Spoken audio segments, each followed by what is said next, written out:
Hello বন্ধুরা, আসসালামু আলাইকুম। তোমরা সবাই কেমন আছো? আমি আলহামদুলিল্লাহ ভালো আছি। আজকে হচ্ছে আমি চিংড়ি মাছ দিয়ে কচুরমুখী, আলু, টমেটো তরকারি রান্না করলাম। তো তোমরা দেখে নাও আমি কিভাবে এই তরকারিটা রান্না করলাম।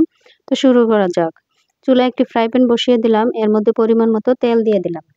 তেলটা যখন গরম হয়ে আসবে তখন এর মধ্যে সুন্দরভাবে তেলটা গরম করে নিব। তখন এর মধ্যে দিয়ে দিব হচ্ছে পেঁয়াজ কুচি।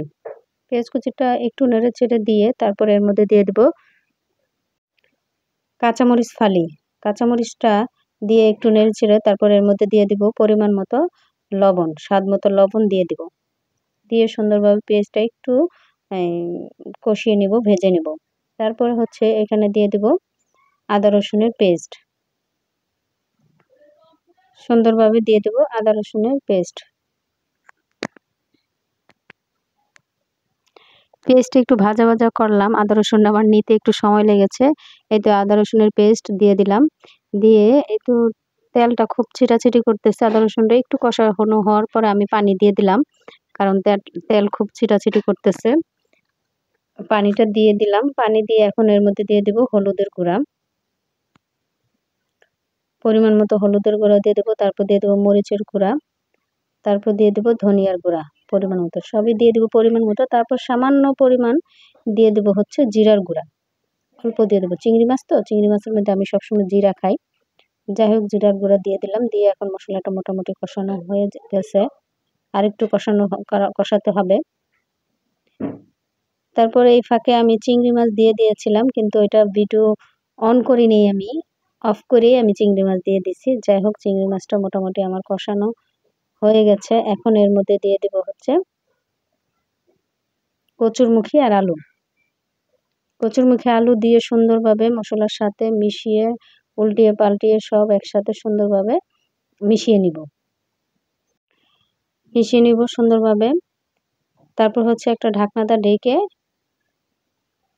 ঢেকে কিছুক্ষণের জন্য কষিয়ে নিব। তরকারিটা ভালোভাবে সুন্দরভাবে কষিয়ে নিব। তরকারিটা যত কষানো হবে তত তরকারিটা টেস্ট হবে, খেতে অনেক মজা হবে। আবার ঢাকনাটা ঢেকে কিছুক্ষণের জন্য আবার কষিয়ে দেব।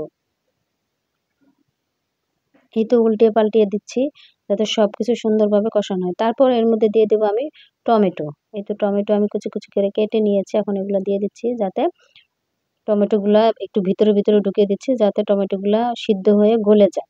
এই তো আমার টমেটোগুলো মোটামুটি একদম সিদ্ধ হয়ে গেছে, গলে গেছে। এখন টমেটোগুলো আমি একটু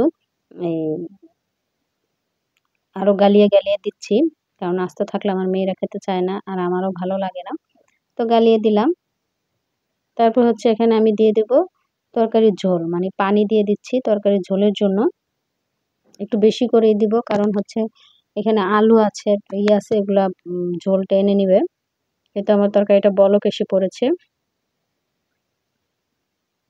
তারপর ঢাকনাটা ঢেকে দেব, কারণ হচ্ছে আমি বলক আসার পর ঢাকনাটা ডাকি নাই, কারণ হচ্ছে আমার কচুরমুখীগুলো ভালো করে সিদ্ধ হয় না, এই জন্য আবার ঢাকনাটা ঢেকে দিচ্ছি। তারপর এখানে দিয়ে দিচ্ছি ধনিয়া পাতা। ধনিয়া পাতা দিয়ে দিচ্ছি সুন্দরভাবে। ধনিয়া পাতা দিয়ে ভালো করে একটু নেড়ে চেড়ে দেব। এই তো ধনিয়া পাতা দেওয়ার পর একটু নেড়ে চেড়ে দিচ্ছি।